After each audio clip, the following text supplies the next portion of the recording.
Hello வணக்கம். இது உங்கள் சிவி ஜோன். எல்லாரும் எப்படி இருக்கீங்க? இன்னைக்கு பற்றின தரமான சூப்பரான 2வது வாரத்தோட 4வது நாள் ஓட்டிங் ரிசல்ட்ஸ் பார்க்க போகிறோம். அதுக்கு முன்னாடி பார்க்குற எல்லாருமே அந்த சப்ஸ்கிரைப் பண்ண அழுத்திட்டு பார்த்தீங்கன்னா ரொம்ப சந்தோஷமாக இருக்குது. ஏன்னா டெய்லியும் பார்க்குறவங்க எல்லாருமே பாதிக்கு பாதி வந்துட்டு சப்ஸ்கிரைப் பண்ணாமல் பார்க்குறீங்க. மெய்மறந்து போயிருங்கன்னு நினைக்கிறேன். மறக்காமல் அந்த சப்ஸ்கிரைப் பட்டனை அழுத்திட்டு அந்த லைக்கை போட்டுட்டு கமெண்ட்ஸில் வந்து நான் சப்ஸ்கிரைப் பண்ணிட்டேன்னு கொஞ்சம் சொல்லுங்களேன். சூப்பராக இருக்கும். இப்போ வாங்க அந்த வீடியோக்குள்ளே போகலாம். அதுக்கு முன்னாடி நேற்று பார்த்தீங்கன்னா நிறைய சம்பவங்கள் நடந்துச்சு. அதில் ஒரு சம்பவம் பார்த்தீங்கன்னா சண்டை, லாஸ்ட்டாக சண்டை. அதாவது அந்த சண்டை எப்படி ஆரம்பிச்சுன்னா, எஃப்ஜே வந்து வியானாவை திட்டி, வியானா வந்து சுபிக்ஷாக்களை சொல்லி, சுபிக்ஷா எஃப்ஜே கிட்ட போய் எஃப்ஜே வந்து திரும்ப சுபிக்ஷாக்களை வந்து சுபிக்ஷாவை வந்துட்டு நம்ம அரோரா திட்டி, அதுக்கப்புறம் அரோராலேருந்து நம்ம வியானா கிட்ட போய் திரும்ப வியானாலேருந்து அரோரா கிட்ட வந்து திரும்ப அரோராலேருந்து சுபிக்ஷா பக்கம் போய் திரும்ப சுபிக்ஷாலேருந்து நம்ம அரோரா பக்கம் போய் திரும்ப அரோராக்காக நம்ம கமருதீன் வந்து திரும்ப கமருதீன் ஒரு ஷாக்கில் வந்துட்டு ஷாக் கொடுத்ததில் அரோரா டென்ஷன் ஆகி இந்த மாதிரி போச்சு. இந்த சண்டையில் யார் மேலே உண்மையிலே தப்பு இருக்குது அப்படி நீங்கள் நினைக்கிறீங்கன்றத சொல்லுங்கள். சொல்லும்போதே குழம்புதே, அது எங்களுக்கு எப்படி தெரியும் கேட்டிங்கன்னா அந்த மாதிரி எனக்கு குழம்பி போச்சு. ஸோ இருந்தாலும் நீங்கள் ஒரு அண்டர்ஸ்டாண்டிங்கில் வந்திருப்பீங்க, உங்களுக்கு தெரியும் யார் மேலே தப்பு அப்படின்றத மறக்காமல் கமெண்ட்ஸ் பண்ணுங்க. என்ன கேட்டிங்கன்னா அது கண்டிப்பாக அரோராவில் தான் தப்பு. அவங்க தான் வந்து ஆரம்பித்தாங்க. ஃபஸ்ட்டு எஃப்ஜே ஆரம்பித்தார், அதுக்கப்புறம் அரோரா ஆரம்பித்தாங்க. பட் அரோராவுக்கு மூக்கு உடைக்கப்பட்டது அப்படின்ற மாதிரி தான் அந்த இது போச்சு. உங்களோட கமெண்ட்ஸை சொல்லுங்கள். ரெண்டாவது பார்த்தீங்கன்னா எஃப்ஜேவோட ஆட்டிடியூட் இஷ்யூஸ் ரொம்ப மோசமாக போயிட்டுருக்கு.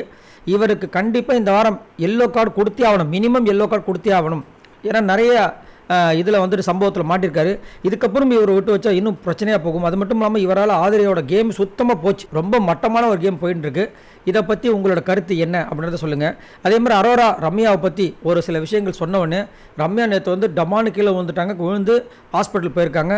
அது இன்னும் ரீசன் தெரியல. இது வரைக்கும் லைவில் அதை பற்றின அப்டேட் எதுவும் இல்லை. உங்களோட கருத்துக்களை சொல்லுங்கள். இப்போ வாங்க அந்த அனாலிசிஸ் வீடியோக்குள்ளே போகலாம். ஃபர்ஸ்ட் பிளேஸில் யார் கண்மொழியில் பார்த்தீங்கன்னா நம்மளுடைய திவாகர் வாட்டர்மெலன் சார் தான் இருக்கார். எவ்வளோ ஓட்ஸ் தெரியுங்களா? 1,02,526 ஓட்ஸ் வாங்கியிருக்காரு. ஓட்டிங் பர்சன்டேஜ் பார்த்தீங்கன்னா 23.48. எவ்வளோ பெரிய விஷயம். 1,00,000 ஓட்டை கிராஸ் பண்ணி போயிட்டுருக்காரு.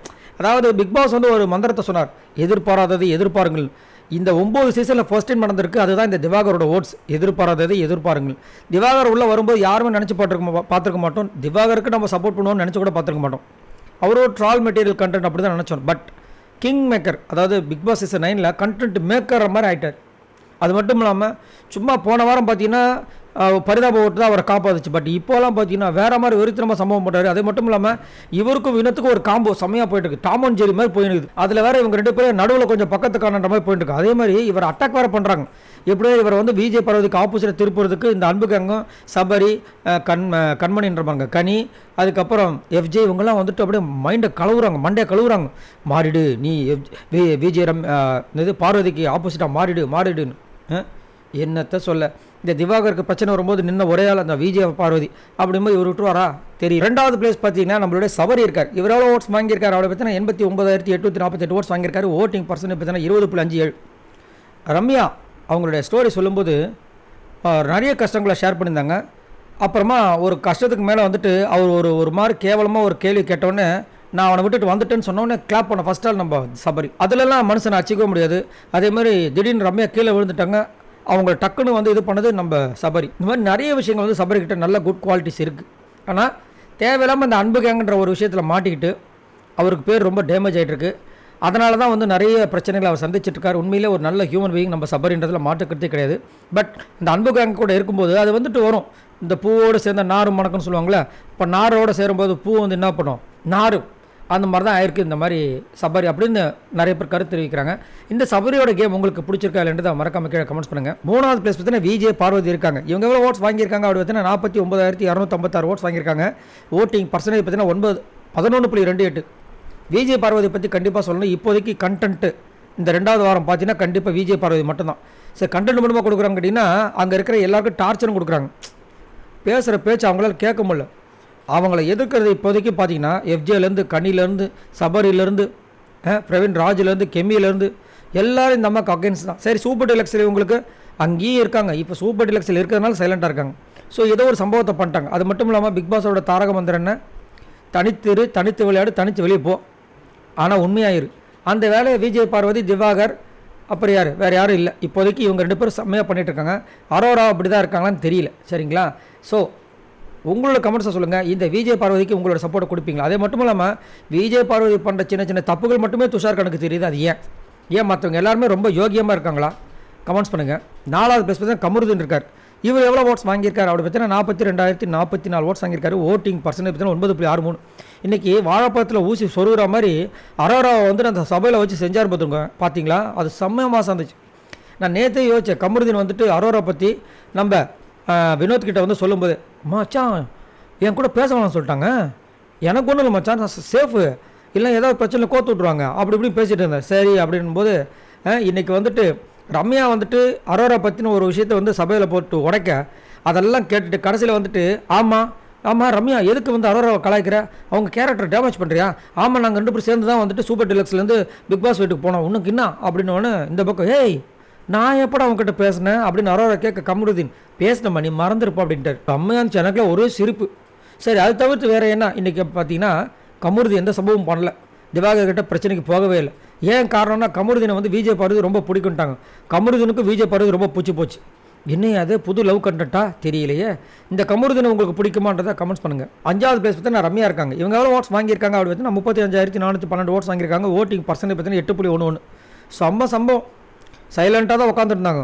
இந்த சுபிக்ஷாவை வந்துட்டு இந்த பொண்ணு பொய் சொல்லுது அரோரா வந்துட்டு சொல்லிகிட்டே இருந்தாங்க. அதுக்கப்புறம் வியானாவை வந்து தேவையில்லாமல் பிடிச்சி நோண்டிகிட்டே இருந்தாங்க. வந்தாங்க ரம்யா, இவ்வளோ பேச்சு பேசுகிறிய, உன் தண்டவாளத்தை ஏற்றுட்டுமா? சரி நீ வெளியில் போகும்போது என்ன பண்ண? உள்ளே வர ஆதிரைக்கு, வாட்டர்மெலன் ஸ்டாருக்கு, அப்புறமா திவாகருக்கு இந்த நாமினேஷன் ஃப்ரீ பாஸ் கொடுக்க வேணான்னு சொன்னியே சொல்லட்டுமா அப்படின்ட்டு சொல்லிட்டாங்க. அரோரா மூஞ்சி மாறி போச்சு, அஜ்ஜோ அப்படின்ட்டு. ஆனால் ரம்யா அப்பா பயங்கரமாக இருந்துச்சு. அதேமாதிரி அதுலேயும் வந்து ஒரு இடத்துல வந்து அரோரா வந்துட்டு ரம்யாவை கலாச்சிட்டாங்க. என்னன்னா ரம்யா வந்துட்டு என்ன சொன்னாங்க, இந்த வீட்டுக்கு நான் வந்துட்டு ஒன்றா இருந்து வாழணும் வந்திருக்கேன் அப்படின்னு. சும்மா இந்த சிம்மத்தி ஓட்டெலாம் கிரியேட் பண்ணிட்டு இருக்காது போ அப்படின்ட்டாங்க. அப்படியே அவங்க கண் கலங்கி அக்கா கனியக்கா நீங்கள் சொல்லுங்கள், நான் உண்மையிலே அப்படி தான் இருக்கேனக்கா அப்படின்ட்டு அங்கேருந்து ஸ்ட்ரெயிட்டாக போனாங்க. பிக் பாஸ் என்னை கூப்பிடுங்க கிளம்புறேன் அப்படின்னாங்க. அதுக்கப்புறம் பார்த்தா திடீர்னு மயக்கம் போட்டு விழுந்துட்டாங்க. ரொம்ப லைஃப்பில் அடி வாங்கியிருக்காங்க. அதை ஸ்டோரி மூலமாக சொல்லும்போது அதை கேட்கும்போது நம்மளுக்கு ரொம்ப கஷ்டமாக இருந்துச்சு. பட் சீக்கிரமே அவங்களுக்கு குணமாயிடும். 6வது பிளேஸ் பார்த்தீங்கன்னா எஃப்ஜே இருக்காங்க. இவங்க எவ்வளோ ஓட்ஸ் வாங்கியிருக்காங்க அப்படி பார்த்தீங்கன்னா 30,564 ஓட்ஸ் வாங்கியிருக்காங்க. ஓட்டிங் பர்சன்ட் பார்த்தீங்கன்னா 7. எஃப்ஜே ஆட்டிடியூட் இஷ்யூஸ் எக்கச்சக்கமாக இருக்குது, கொஞ்சம் நெஞ்சம் கிடையாது. வீட்டிலலாம் எப்படி தான் சமாளிப்பாங்கன்னு தெரியல. எனக்கு தெரிஞ்சு ரொம்ப கஷ்டம். அது மட்டும் இல்லாமல் இந்த மாதிரி ஒரு கேரக்டரை இந்த வயசில் நான் பார்க்கவே கிடையாது. இந்த பிக் பாஸ் சீசன்ஸில் நம்மளும் நிக்சனை பார்த்துருக்கோம், ஜெஃப்ரியை பார்த்துருக்கோம், ஆனால் இந்த மாதிரி ஒரு ஆளை பார்த்ததே கிடையாது. ஆனால் நல்ல திறமை இருக்குது. பட் இருந்து என்ன பிரயோஜனம்?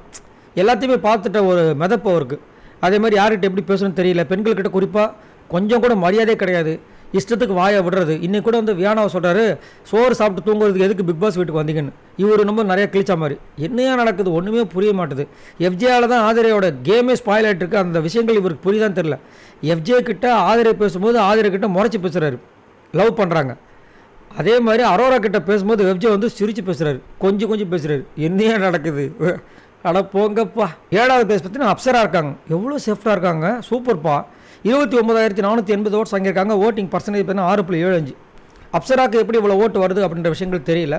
ஒருவேளை அவங்க திருநங்கையாக இருக்கிற காரணத்தில் திருநங்கைகள் எல்லாமே சப்போர்ட்ஸ் பண்ணுறாங்க. ப்ளஸ் பிக் பாஸோட ஆடியன்ஸ் இருப்பாங்க. ஸோ இவங்களாம் வந்து சேர்ந்து எப்படியாவது இவங்களை வந்து நம்ம வீட்டில் தங்க வைக்கணும்னு நினச்சி பண்ணுறாங்கன்னு தெரியல. பட் இருந்தாலும் இவங்களோட கேம் கீழே இருக்கிற கெமி அரோரா அவங்களோட மோசமாக தான் இருக்குது. ஏன்னா சுத்தமாக கேமே இல்லை. மற்றபடி ரொம்ப நல்லவங்க, காசிப் பேசலை, எதுவுமே பண்ணலை. அதேமாதிரி கேமை வந்து ஓரளவுக்கு நல்லாவே விளாட்றாங்க. அதாவது இந்த டாஸ்கில் மற்றபடி ஓப்பனப்பாக பேசணும், இன்னுமே எதுவுமே வரல. ஆனால் அழகாக இருக்காங்க. அவங்களுடைய ஸ்டோரிக்காக நான் ரொம்ப ஆவலாக எதிர்பார்த்துட்ருக்கேன். யாரெல்லாம் அப்சராவோட ஸ்டோரிக்காக வெயிட் பண்ணிட்டு இருக்கீங்கன்றதை சொல்லுங்கள். 8வது பிளேஸ் பார்த்தீங்கன்னா கெமி இருக்காங்க. இவங்க எவ்வளோ ஓட்ஸ் வாங்கியிருக்காங்க அப்படி பார்த்தீங்கன்னா 29,180 ஓட்ஸ் வாங்கியிருக்காங்க. ஓட்டிங் பர்சன்டேஜ் பார்த்தீங்கன்னா 6.68. கெமி செம்ம டஃப்பான ஒரு பிளேயர் தான். அதேமாதிரி இன்றைக்கி வந்துட்டு திடீர்னு 2வது சான்ஸ் இவங்களுக்கும் நம்ம விஜய் பார்வதிக்கும் கிடச்சோன்னே அதை வந்து சமயம் யூட்டிலைஸ் பண்ண போனாங்க. ஆனால் இவங்க வந்துட்டு டிஃபென்ஸ் பண்ண தான் சொல்லியிருந்தாங்க. இவங்க டிஃபென்ஸ் பண்ணுறதுக்கு நிற்கிறாங்க, இன்னொருத்த வந்து பின்னாடி வந்து கட்டி பிடிச்சிட்டார். யாரா பார்த்தா அந்த இந்த படத்தில் சிறுத்த படத்தில் டேய் என்னையாண்டா கட்டி பிடிக்கிற அப்படின்போது வந்த ஜிலேபிலே தான் நீ தான் நல்ல ஜிலேபி அதனால தான் கட்டி பிடிச்சிடணும். அந்த மாதிரி கெமியை வந்து கட்டி பிடிச்சிட்டாப்புல. அப்புறமா அஜிஜோ தெரியாமல் பண்ணிட்டேன், மறந்துட்டேன் வாங்க கேமரா முன்னாடி பேசணும்னு சொல்லிட்டு கெமியை கூட்டு போய் கேமரா முன்னாடி பேசிகிட்டு இருக்காரு. என்னென்ன நடக்குது? ஆனால் இந்த மாதிரி ஒரு நடிப்பை பார்க்கலடா சாமின்னு ஆப்போசிட் அந்த கேமரா முன்னாடி அவங்க ஒய்ஃப் பார்த்துட்டு வெளியே வாடியே உனக்கு இருக்குது செம்மாடின்ற மாதிரி வெயிட் பண்ணிட்டு இருப்பான் போல. அந்த பயத்தில் தான் கூட்டு போயிருக்காரு கெமி. மாமா தயவு செஞ்சு அந்த கேமரா முன்னாடி சொல்லுமா, என் பொண்டாட்டி ரொம்ப மோசமானவா அப்படின்ட்டு. செம்ம சிரிப்பானா யாரெல்லாம் பார்த்து சிரிச்சுங்கிறத சொல்லுங்கள். லாஸ்ட்டாக பார்த்தீங்கன்னா அரோரா இருக்காங்க. இவங்க எவ்வளோ ஓட்ஸ் வாங்கியிருக்காங்க அப்படி பார்த்தீங்கன்னா 28,433 ஓட்ஸ் வாங்கியிருக்காங்க.